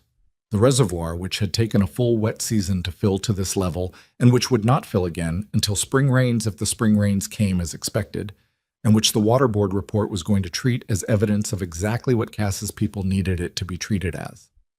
He thought about the 60-day window that was now 60 days toward a foregone conclusion. He thought about Ferris Dole writing things down on his clipboard with the apologetic efficiency of a man just doing his job. Then he thought about the cattle in the south pasture and the canyon and what a third of his herd meant in February, and he stopped thinking about the cost. How long? He said. Fire line, maybe 30 minutes, she said. Depends on how the water spreads when it hits the lower section. And the men on the south ridge? She was quiet for a moment. If they came down to tend the burn points before the water hits, they're going to have a problem. They rode back along the high ground above the channel and watched from the rise as the water reached the south pasture. It went the way Lena had said it would, across the valley floor, spreading in the low areas, finding the fire line, and hitting it with the indifference of a large quantity of water, meeting something that needed putting out. The 4 burn points died inside of 10 minutes, not dramatically, just extinguished, the way things get extinguished when there's enough water and no more argument to be made. In the lower section, near the southern boundary where the valley floor dipped and collected, the water pooled into something that wasn't quite a flood, but wasn't passable either. From the rise, Coulter could see 3 figures on the south side of it, men who had been down near the burn points and who were now standing in 4 inches of water and mud, looking at the situation they were in. One of them tried to move north and went down to the knee. None of them got far. We need to get the sheriff, Coulter said. We need to get Wade first, Lena said. Make sure the herd is clear. Right. He turned his horse. Right. The herd was clear. Wade had driven them into the northern corner of the property, away from both the canyon and the south pasture, and they were milling in the agitated but intact way of cattle that have been frightened but not stampeded. Billy Teague was at the far edge of the group, moving slowly along the perimeter, talking to them in the low, steady voice that worked on cattle the way nothing else did. Garrett was there too, sitting his horse with the solid patience of a man who had been in plenty of bad situations and understood that most of them eventually became manageable. Fire's out, Wade said when Coulter reached him. The dam's open. Wade absorbed this. His face did several things in quick succession and settled on a kind of tired acceptance. All of it? All of it. That's going to be a problem with the water board. I know. How bad a problem? Coulter looked at the darkening sky and thought about the shape of what was coming. The inspector's report, the formal complaint, the men currently stuck in 6 inches of mud on the south boundary who were going to have some explaining to do about what they'd been doing near 4 simultaneously started burn points on someone else's property. He thought about all of it in the ordered way he thought through hard things, laying it out like a map, finding the passable routes and the dead ends. Bad, he said, but manageable maybe. If those men on the south boundary are who I think they are. Lena was beside him. They'll say they were passing through, that they had nothing to do with the fire. Probably. You need documentation, she said, not just their presence. You need someone to document where each burn point was, the spacing, the method. If it was deliberately set to push the cattle in a specific direction, a fire investigator can tell. She paused. Kellerman's second fire was documented. Too late to matter for him. But the documentation existed. Coulter looked at her. You're thinking about using it.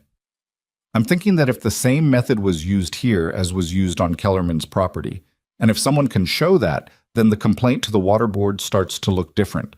Destruction of evidence, tampering. Those are serious enough that the consortium would have to spend more energy defending themselves than attacking you. She said it all in the measured, steady way she said things, but he could hear something underneath it. Not quite emotion, but the pressure of it. The thing she'd been carrying since Kellerman lost everything. He thought about the inspector. He thought about the men in the mud. He thought about Cass's face the last time he'd come to the gate, the professional friendliness giving way to something colder when the offer was declined. Okay, he said. First the sheriff, then a fire investigator, then we figure out the water board. She nodded. The sheriff arrived at nightfall, which meant he arrived after the men on the south boundary had been sitting in the mud for 2 hours and were in no condition to be argumentative. He took them into custody on the basis of trespassing and suspicion of arson, which was enough to hold them while the larger questions got sorted out. He also noted, with the careful neutrality of a man who understood that this situation had layers he hadn't fully seen yet, that the Hale Ranch had experienced 2 significant fires on the same boundary in the same season, which was a coincidence he intended to look into. Coulter showed him the burn point locations. He showed him the spacing. The sheriff looked at the pattern and didn't say anything for a long time. I'll need a fire investigator, he finally said. That's what I figured, Coulter said. Lena was standing at the edge of the conversation, not inserting herself into it, which was her consistent approach to anything that didn't require her presence. But when the sheriff noticed her and asked who she was, she told him without hesitation, and when he asked what she'd done on the property, she told him that too. The north well, the dam, the recovery work, and the reason she'd recommended opening the dam fully when she had. The sheriff listened to all of it with the attention of a man filing things for later. Then he said, You broke open a dam that's going to be in a county water report filed this morning. Yes, she said. That's going to be a problem. It already is, she said. But the cattle are alive and nobody's hurt, and the men who started that fire are in your custody. I'll take the trade. The sheriff looked at her for a moment with an expression that was difficult to read, then looked at Coulter, then looked back at the dark south pasture where the water was still spreading slowly across the low ground. I'll be in touch, he said, which in his particular style of communication was something close to a statement of intent.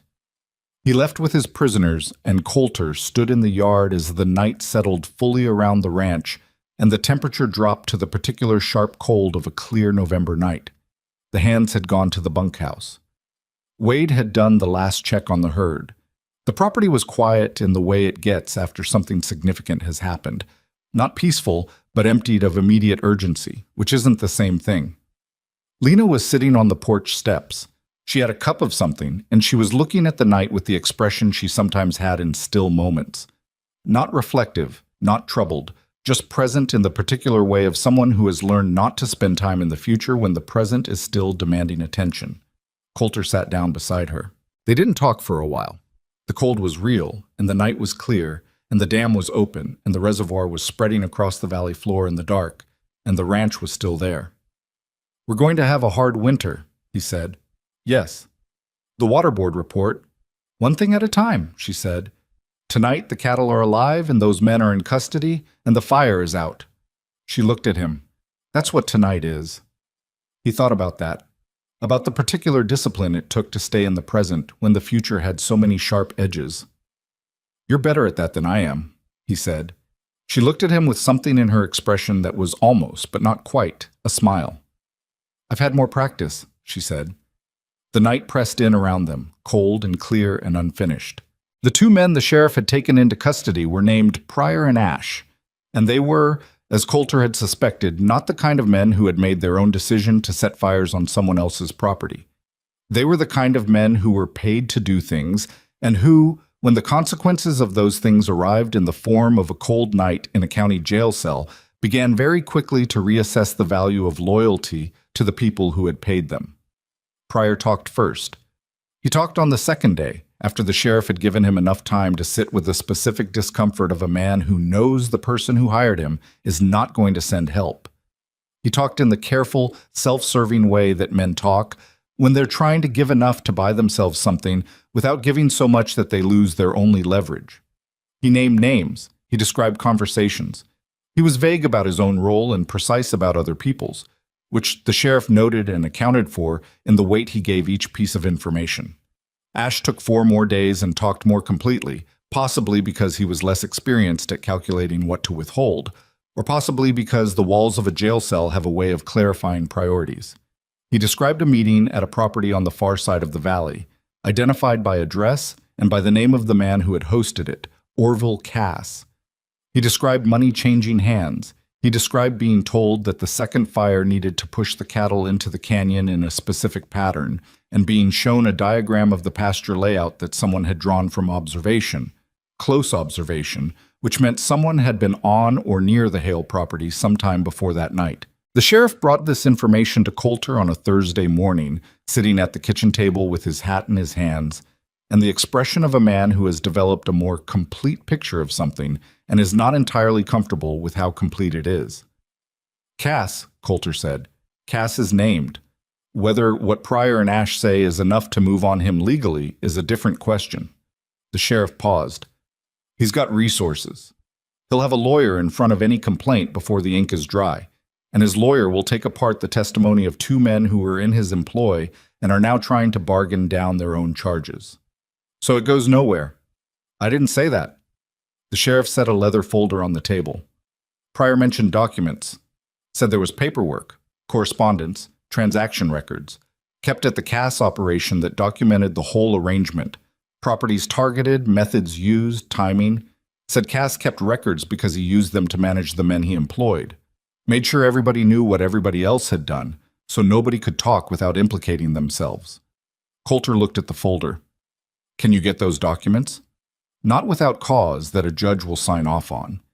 And right now the cause I have is 2 hired men saying what they need to say to help themselves." The sheriff picked up the folder again. "But there's another way those documents come to light.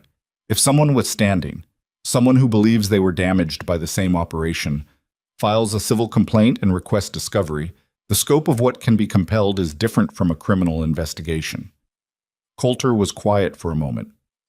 "Kellerman," he said. "There are others too. I've been making inquiries. 3 operations in 2 different counties, all with similar patterns. Fires, followed by purchase offers from Cass-affiliated entities, followed by water supply problems, followed by distressed sales." The sheriff met his eyes. "If those former owners can be found and if they're willing to come forward, and if a judge agrees the pattern constitutes coordinated harm, the discovery process opens up considerably." Lena had been standing in the doorway since the sheriff arrived. She had not entered the room, and neither man had asked her to, and she had not inserted herself into the conversation. But at the mention of Kellerman, she stepped inside. "I know where Kellerman is," she said. Both men looked at her. "He sold his ranch and moved north. He's been working as a hired hand on a spread near the Harrow County line." She paused. "I've kept in touch. Not often. But I know where he is." The sheriff looked at her with the careful, assessing attention he'd given her since the night of the fire. "Would he come forward?" I don't know, she said honestly. He lost everything. When people lose everything, they don't always want to go back to the place where it happened, even in a document. She looked at Coulter. But he deserves to know what's being built here, what the evidence looks like. He should make his own choice. Coulter looked at the sheriff. The sheriff looked at Coulter. There was a conversation in that exchange that didn't require words, the kind that happens between men who have each spent enough time in practical situations to understand that the right thing and the available thing are often not the same thing, and that sometimes you do the best you can with what's actually in front of you. Write to him, Coulter said to Lena. She wrote the letter that evening, sitting at the kitchen table after the hands had gone to the bunkhouse. Coulter was across the room doing accounts, or trying to. The numbers were doing the same thing they always did when the situation was complicated, which was that they waited patiently for him to give them his full attention, which he couldn't do. So they sat there and were quietly wrong in a way he couldn't quite address. He kept glancing at her across the room, not intentionally, just the way your eyes go to movement when there isn't much of it. She wrote slowly. She crossed things out and started over twice. Whatever she was writing to Kellerman, she was not taking it lightly. When she finished, she folded it and sealed it and set it beside her notebook, and she sat there for a moment with her hands flat on the table and an expression that he hadn't seen on her before, set. Not the assessing quality, not the equanimity she maintained in difficult situations, but something older and more tired than either of those things. He's a good man, she said, without looking up. He worked that ranch for 15 years and did nothing wrong and lost it in 6 months. I know. He shouldn't have to do this. She looked up then. But if he doesn't, and if we can't build the case another way, then Cass does this to someone else, and someone else after that. Yeah. She picked up the letter. I'll ride to town in the morning. I'll go with you, he said. She looked at him with an expression that was briefly unguarded. Surprised, he thought, that he'd offered, which told him something about how she was accustomed to doing things. You don't need to. I know I don't need to, he said. She held his gaze for a moment, and the tiredness in her expression shifted into something that was not quite the almost smile he'd seen before, but was in that direction. Okay, she said. Then she went to bed, and he sat with the accounts for another hour, not making much progress. The water board sent a formal notice 6 days after the inspector's visit, which was faster than the 60-day window suggested, and which confirmed what Coulter had understood about the timing, that the complaint had been filed in advance, ready to move the moment the inspection created the paperwork to attach it to. The notice cited the dam release as evidence of reckless management of shared water infrastructure and requested a hearing before the full board within 30 days. 30 days was a tight window, too tight, if he was fighting it alone. He wasn't fighting it alone. Millicent Ashby came to the ranch the day after the notice arrived, which meant she'd heard about it faster than he'd expected. She came with information rather than sympathy, which was her style and which he appreciated. She told him that she had spoken to 3 other ranchers in the valley who had received visits from Cass-affiliated representatives in the past year, and who had declined their offers, and who were now, she believed, willing to say so formally, if it meant something. They've been waiting to see how you came out, she said. Nobody wants to be the first to make an accusation against a man with Cass's resources. They don't have to be first, Coulter said. They have to be willing. I think they are. Now. She paused. The fire changed something. When it came out that 2 men had been arrested for arson, and that those men were connected to Cass, people started putting things together that they'd been deliberately not putting together. Why now and not before? Millicent looked at him steadily. Before, it was easier not to. Before, the ranch was struggling and you'd taken on an unknown woman, and the story that was going around was more comfortable than the alternative. She didn't look away from his eyes when she said it. People needed something to explain why the Hale Ranch was in trouble that wasn't Orville Cass, because Orville Cass is frightening. An opportunistic drifter is a more manageable explanation. Coulter thought about the women on the wagon, looking at Lena and looking away. He thought about Cord, who'd left because he didn't want to be part of a situation that was going to get complicated. He thought about the feed merchant and the delayed deliveries and the 2 ranchers who'd stopped returning his messages. And now, he said, now 2 men are in jail and the sheriff is making inquiries, and the comfortable explanation doesn't hold anymore. She paused. People don't like admitting they were wrong, but they like being on the wrong side of history even less. Lena, who had been in the doorway again, she spent a lot of time in doorways, Coulter had noticed, at the edge of rooms rather than inside them, as though she hadn't quite decided whether she belonged, said, "Will they put it in writing, the ranchers who declined Cass's offers?" Millicent looked at her. "Some of them. Not all." "Some is enough," Lena said, "if it's corroborating." "What do you know about legal procedure?" Millicent asked, not unkindly. "More than I'd like to," Lena said. Kellerman's reply came 12 days after the letter was sent. It arrived on a morning when the first real snow of the season was coming down in the valley, light and exploratory, the kind that was testing whether it was welcome before it committed. Coulter brought it inside and set it on the kitchen table, and he and Lena looked at it for a moment before she picked it up and opened it. She read it through twice. Then she set it down flat on the table and smoothed it with her hand, a gesture that was almost involuntary, and looked at the window. "He'll come," she said. "He wants to." "Good man," Coulter said. "Yes." Her voice was level, but he could hear the weight in it. "He said he's been waiting for someone to tell him it wasn't just bad luck, that he's been living with it for 3 years, not knowing if he could have done something different." She paused. "He deserves to know he couldn't." Kellerman arrived 10 days later, traveling from Harrow County in a wagon that was not his own, with the particular bearing of a man who has been reduced from something larger and is carrying that reduction in his body, in the way he held his shoulders, in the extra time he took to decide things, in the careful quality of his movements that suggested he'd learned not to invest too much in outcomes. He was in his late 50s, heavy-set, with a face that had the particular worn quality of outdoor work and recent loss combined. He and Coulter shook hands at the gate. "I'm sorry about your operation," Coulter said. "I'm sorry about yours," Kellerman said. He looked at the ranch with an expression that Coulter recognized. The look a man gives land when he knows what it costs to maintain and what it costs to lose. "You held it." "So far." Kellerman looked at Lena, who had come out from the house. Something moved across his face, recognition, or something close to it. "You look different," he said. 3 years, she said. "Yeah." He nodded slowly. "You were right to leave when the second fire came. There was nothing left to protect." "There's something left here," she said. "That's why I stayed." He looked between her and Coulter with the slightly awkward attention of a man adjusting his understanding of a situation. Then he said, "Show me what you have, what the sheriff has, and I'll tell you what I know." They spent 2 days going through it.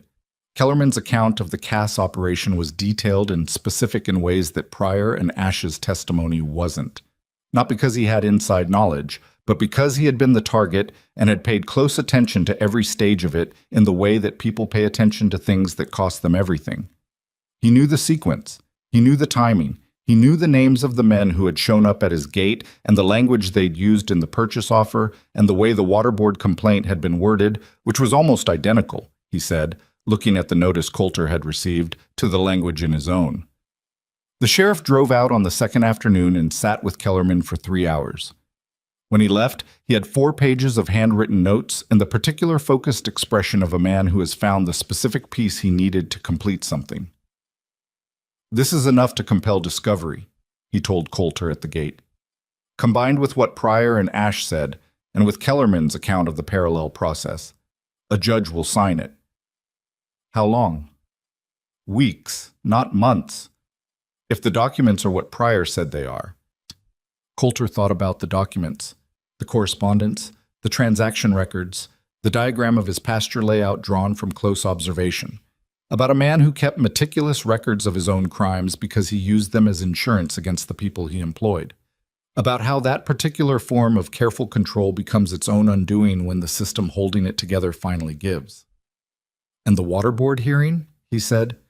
"If we file the civil complaint before the hearing date, the judge may grant a stay pending discovery. It's not guaranteed, but it's the argument." It wasn't guaranteed. That was the honest version of where they were. The stay might be granted, or it might not. Kellerman might hold up under the kind of pressure that Cass's lawyers were going to apply the moment the complaint was filed. The documents might be exactly what Pryor said, or they might be less. The other ranchers who declined Cass's offers might put their names on paper, or they might decide at the last moment that the risk was too much. None of it was certain. Coulter filed the complaint. He did it on a Wednesday morning, riding to the county seat with the sheriff and a lawyer he'd engaged at considerable expense, and who was worth every dollar because she had the specific quality of intelligence that doesn't waste time on what should be true and moves very quickly to what is. Her name was Martha Voss, and she had represented 3 operations in a territorial dispute 7 years earlier and had won 2 of them, which was not a perfect record but was an honest one, and he appreciated honesty. The stay was granted 2 days before the Water Board hearing, provisionally with conditions pending the discovery timeline, but granted. The hearing was postponed. When Coulter rode back to the ranch with that information, he was tired in the specific way of a man who has been operating on compressed energy for so long that the moment the immediate pressure eases, the full weight of everything arrives at once. He was tired in his bones. He was tired in the way that had very little to do with sleep and everything to do with months of sustained uncertainty. He found the ranch exactly as he'd left it. The hands were working, the cattle were settled in the winter pasture, manageable now without the pressure of the fire. The north well was producing. The reseeded eastern pasture was holding under the light snow, the new growth protected by the insulating layer of white, which was one of the kinder things winter could do for a field that was trying to come back. Lena was at the dam. She was standing at the edge of the empty reservoir, looking at the dry basin with an expression he couldn't fully read from the distance. He rode up and dismounted beside her and stood there with her for a moment without speaking. The dam had been rebuilt, partially, enough to function, but the reservoir was not yet refilled. It sat there like an argument someone had lost, the mud at the bottom beginning to dry and crack in the parts where the water had retreated first. It would fill again when the spring rains came. Maybe. Probably. If the rains came as expected, and if the aquifer continued to perform the way the north well measurements suggested it would. If the stay was granted, he said. She let out a breath that wasn't quite relief but was in that direction. Kellerman? He held. He's still in town. Martha Voss wants him available for the next phase. She nodded. She was still looking at the empty reservoir. You're thinking about the cost, he said. I'm always thinking about the cost, she said. That's not the same as regretting it. No, he agreed. She turned to look at him, and there was something different in her expression from the usual directness. Not softer exactly, but more open, like a door slightly more ajar than it had been. The people who were saying things about me, she said, in town, what are they saying now? He thought about how to answer that honestly. Some of them are quiet, he said, the kind of quiet that comes before an apology that isn't going to arrive. A few of them are saying they always thought something was wrong about Cass. He paused. Millicent Ashby told the Merchants Association in detail about the North Well and the cattle recovery and the dam decision. She did it publicly, at the meeting. Lena was quiet for a moment. That was decent of her. She's a decent person, Coulter said. She came here the first time to protect her position and stayed because she changed her mind. That's actually harder than it sounds. I know it is. He looked at her in the clear winter light, at the woman who had walked into the smoke on the worst morning he'd had in years, and had not walked out again, who had been called an opportunist and a drifter, and worse, and had responded by continuing to do the work, who had written a careful letter to a man she respected because it was the right thing to do and it might cost him something, who had recommended breaking open a dam on a morning when everything was already going wrong, and had been right, and had taken none of the credit. He had been moving towards something for months. He could feel it the way you feel a change in weather before it arrives, in the air, in some animal attentiveness that is older than thought. He had been careful about it because he was a careful man by nature and because the situation had not been stable enough to introduce something that complicated, and because she had said, in October, that she was deciding every morning, which he understood to mean that her presence was not a given and should not be treated as one. But the situation was different now, clearer at least, even if it wasn't simple. Lena, he said.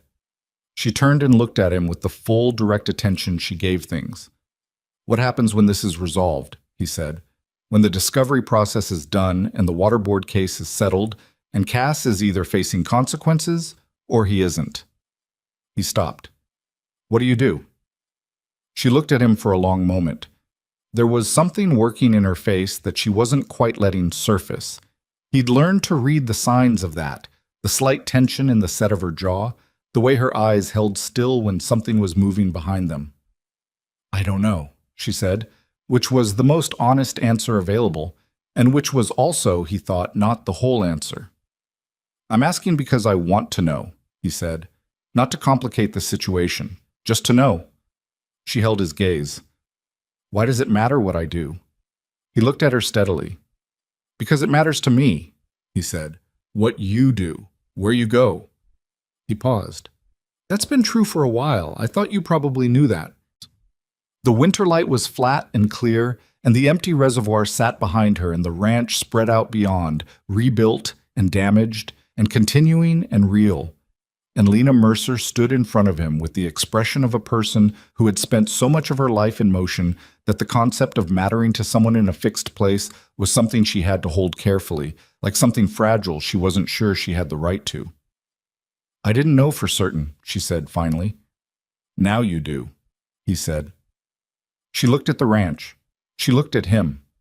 Something settled in her face that was not resolution but was the beginning of it. The thing that comes before a decision, when the calculation is still running but the direction has been found. She didn't answer him, not directly, not then.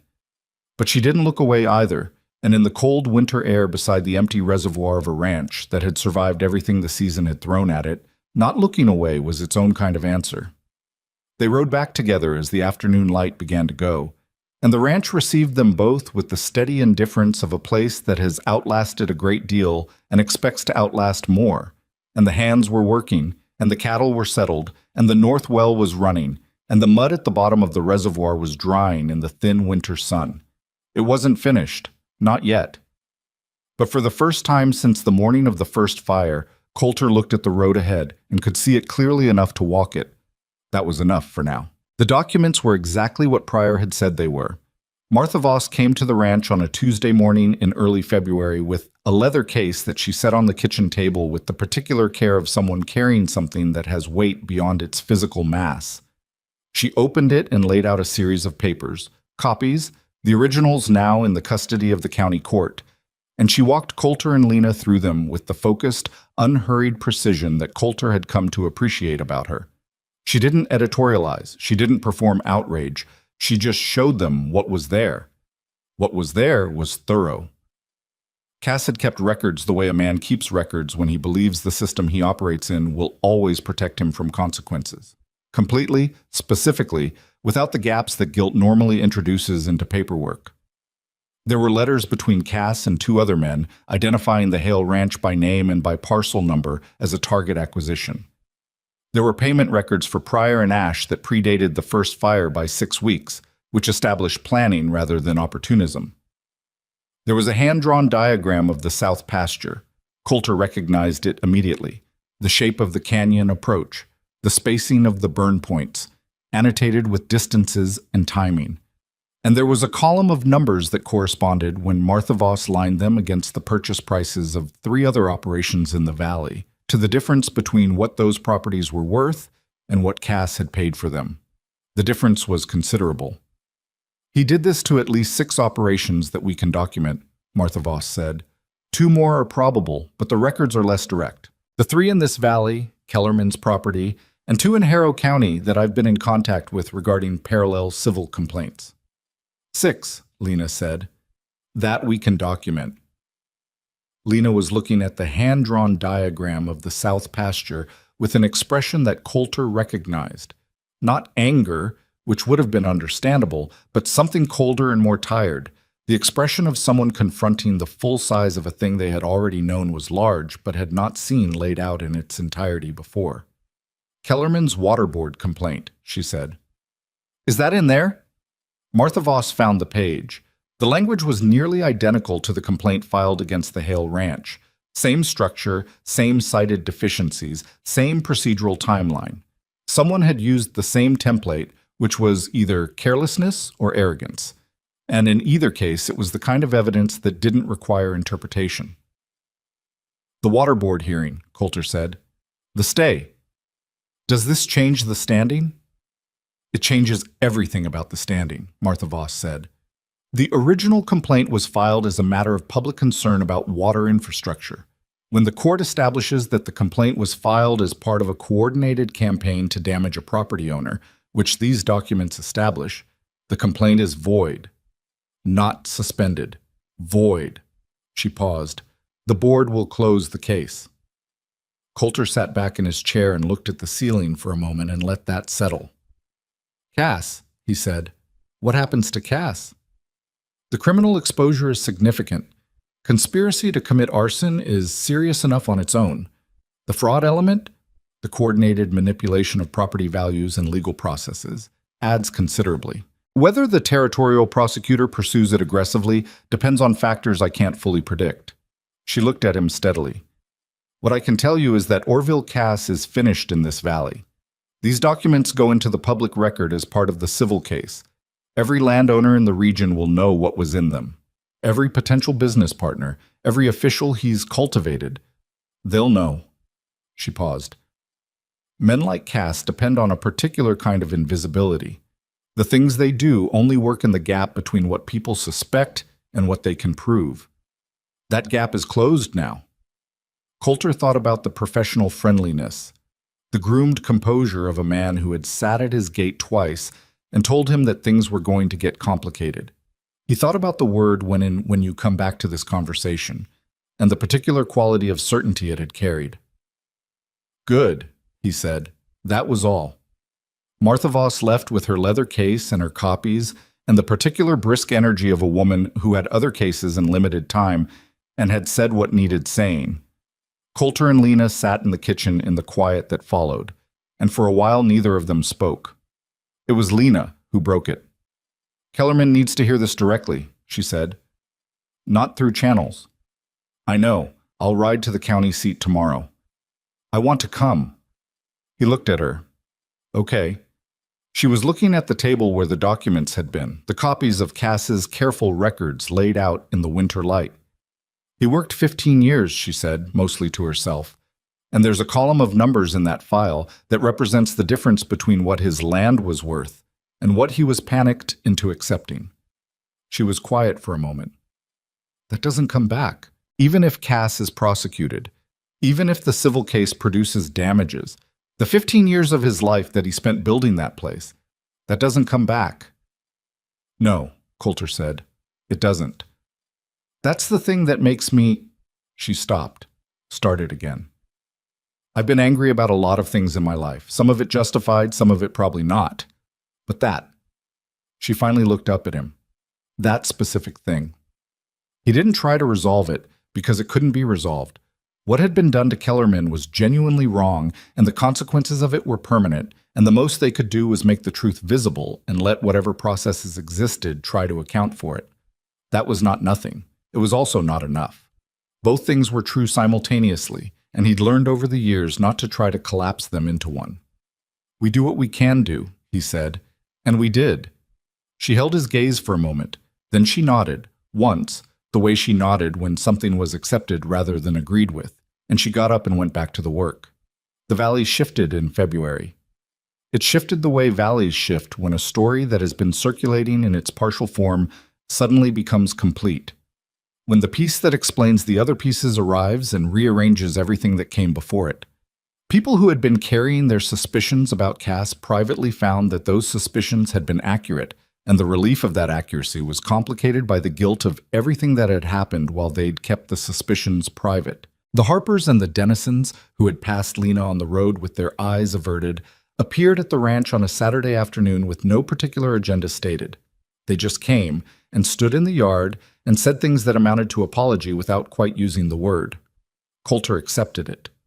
Lena accepted it with the directness she brought to everything, which was not warm but was not cold either. Just honest, the acknowledgement of people trying to do the right thing late and finding it harder than doing it earlier would have been. Cord, the young hand who had left in the fall, came back. He stood at the gate with his hat in his hands and a look that suggested he was prepared for a conversation that Coulter did not feel like having. "I heard what the document said," Cord started. "I know you did." "I should have stayed." Coulter looked at him for a moment. He thought about the months of compressed, difficult work with the men he'd had, about Billy Teague learning things he'd use for the rest of his working life, about Garrett's quiet steadiness, about the way the ranch had come through. He thought about what it would mean to tell Cord that leaving had consequences beyond the immediate inconvenience, because it had, and Cord was young enough that the truth was more useful to him than comfort. "You should have," Coulter said. "Come back in March if you want work. I'll think about it." Cord nodded and left, and Coulter felt neither good nor bad about the conversation, just honest, which was the most consistent standard he knew how to hold. Millicent Ashby came to the ranch a week after the documents became public record, and she came differently from the other times. Not with information to deliver or position to protect, but with a bottle of good whiskey and the expression of someone who has cleared an account and is not pretending it didn't need clearing. She sat at the kitchen table where the documents had been spread out, and she said, "I owe Lena Mercer a specific apology. Is she here?" "She's at the North Well," Coulter said. "I'll get her." He got her. Lena came in with the direct manner she always had, read the situation in the time it took her to cross from the door to the table, and sat down. Millicent looked at her steadily. "I came here the first time to size you up," she said. "I told Coulter I wanted to form my own opinion. That was partly true. The other part was that I was protecting something I hadn't named honestly, even to myself." She paused. "I should have been louder sooner about what I saw on the east side, the well, the recovery. I was quiet when it would have cost me something to be loud, and I was loud when it was safe." She set her hands flat on the table. "That's not something I'm proud of." Lena looked at her for a long moment. "Why are you telling me this?" "Because you deserve to hear it directly."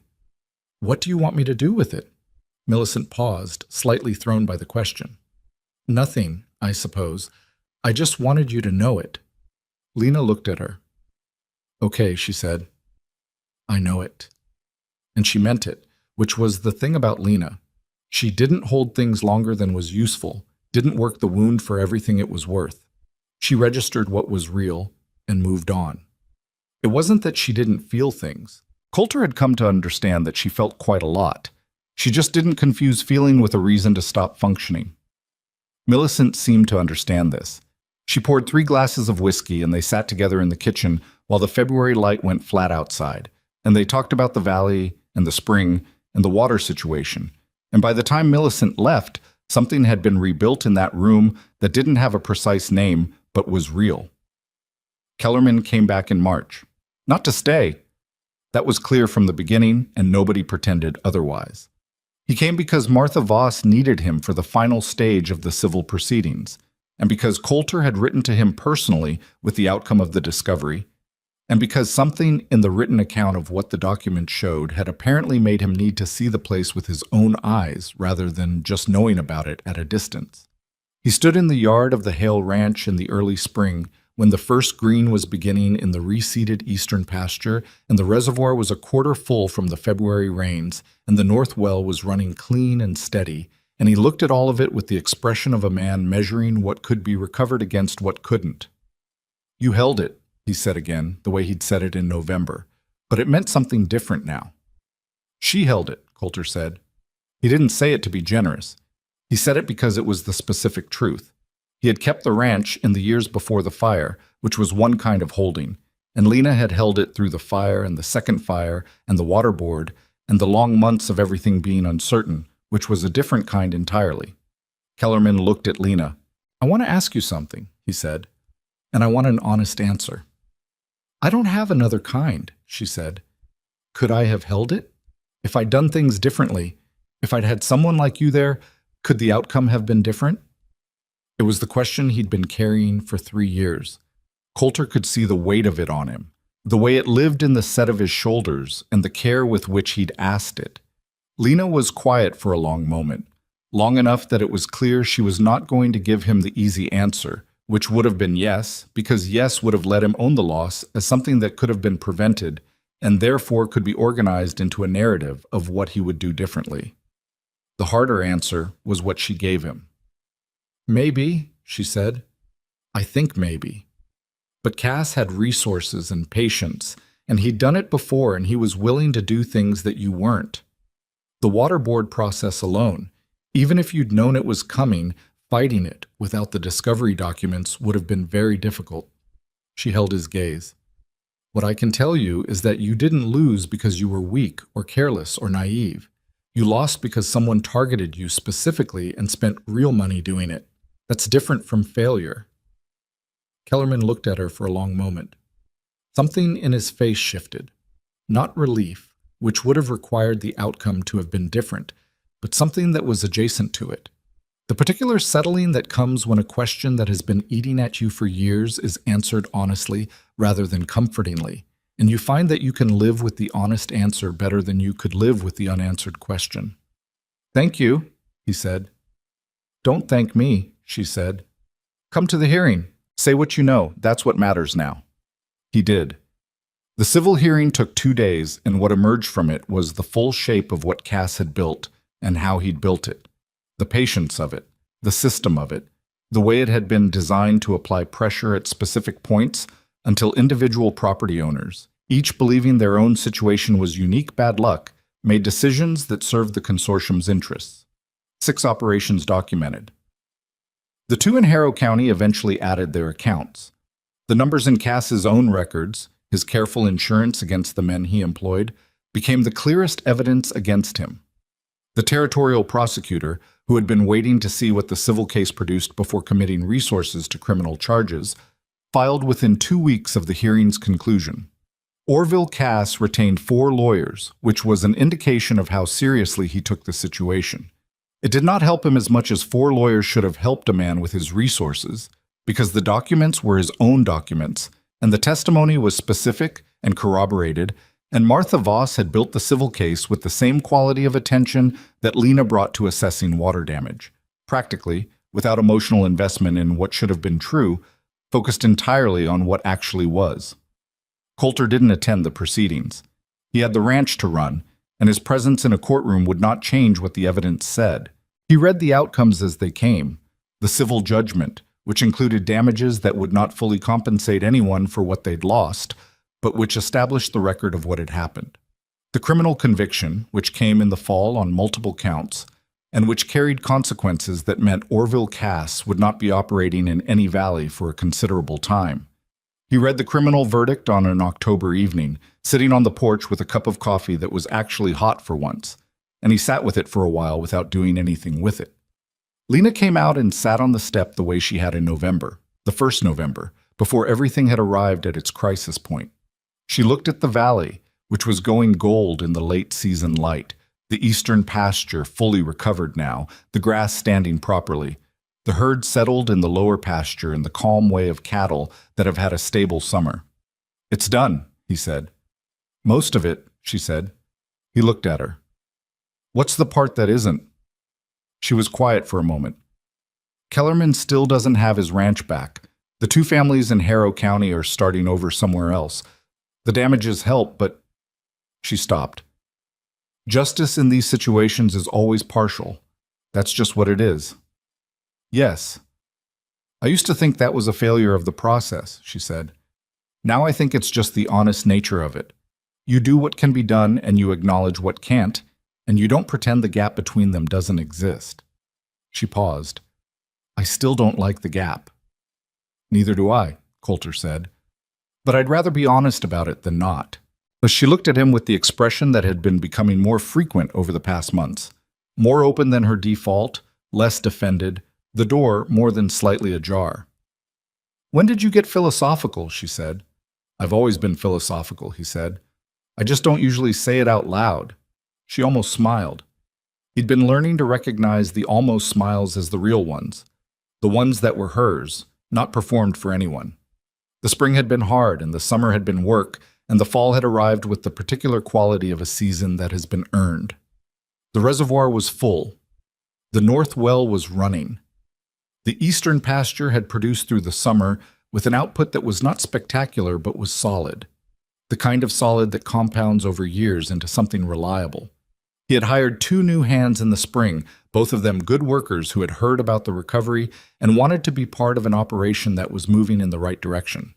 Dunbar had left in the spring, quietly, without a confrontation, which was its own kind of statement. He'd gone to work for a ranch on the far side of the valley, and Coulter wished him well in the uncomplicated way of a man who has moved past a difficulty and doesn't need to carry it.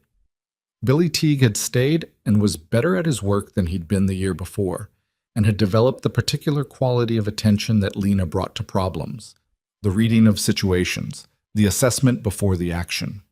Coulter had watched it develop in him and found it interesting, the way skills transfer between people not through formal instruction, but through proximity to someone who does things a particular way and makes it look like it makes sense. The valley itself had changed in a way that was difficult to point to specifically, but was present in how people moved through it. The 3 families who had sold to Cass-affiliated entities were gone, and their properties had been tied up in the civil proceedings and would eventually be available to new owners who would come in without the history. That was its own kind of loss and its own kind of beginning, and it wasn't Coulter's to resolve. He had his own piece of ground and his own responsibility to it. He had something else now, too. In the middle of October, on a morning when the light was doing something specific to the valley that it only did in that particular season, low and golden and very clear, the kind of light that makes ordinary things look like they've been there a long time and intend to stay, Coulter found Lena at the north well doing the measurements she still did twice a week with the calibrated bucket and the pocket watch, and he stood there for a moment watching her work before she heard him and looked up. "Output steady," she said. "Good." She set down the bucket and looked at him with the attention that had never once in the year he'd known her been less than complete. She gave that to everything, he'd noticed. Her attention was not partial. He'd been thinking about what he wanted to say for a while. He'd thought about it in the way he thought through hard things, ordering it, finding the clear version, discarding the parts that were performance and keeping the parts that were true. What he had left was not elaborate. "I want you to stay," he said. "Not as a hand, not as someone who's deciding every morning. I want you to stay because this is yours as much as it's mine, and because I don't want to run it without you, and because—" He stopped. Started again. "Because somewhere in the past year, this stopped being about the ranch." Lena looked at him.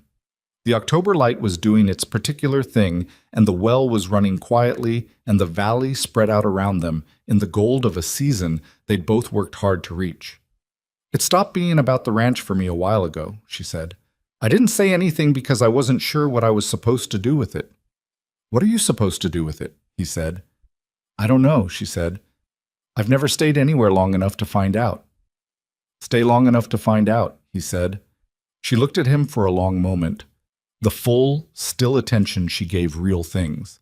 Then she said, "Okay."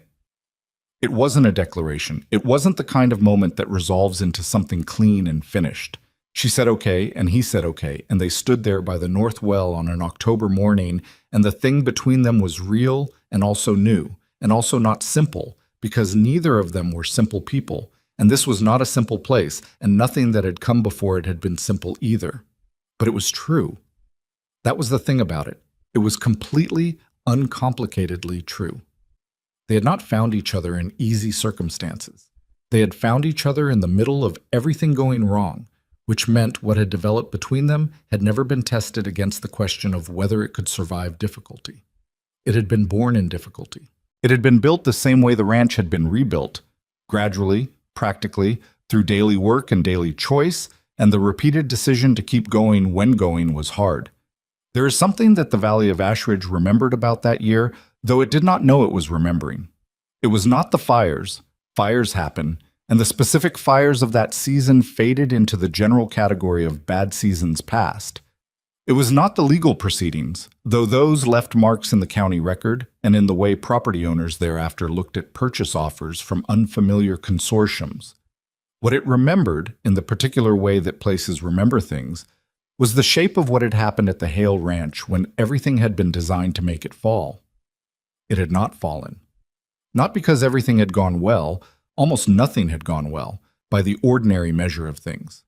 The cattle thieves, the fires, the water board, the dam, The months of the valley looking sideways at a woman doing work that the valley didn't want to credit her for. It had survived all of that not through luck and not through perfection, but through the accumulated weight of daily decisions made by imperfect people who kept choosing to stay and keep working and keep being honest, even when honesty was not the easy available thing.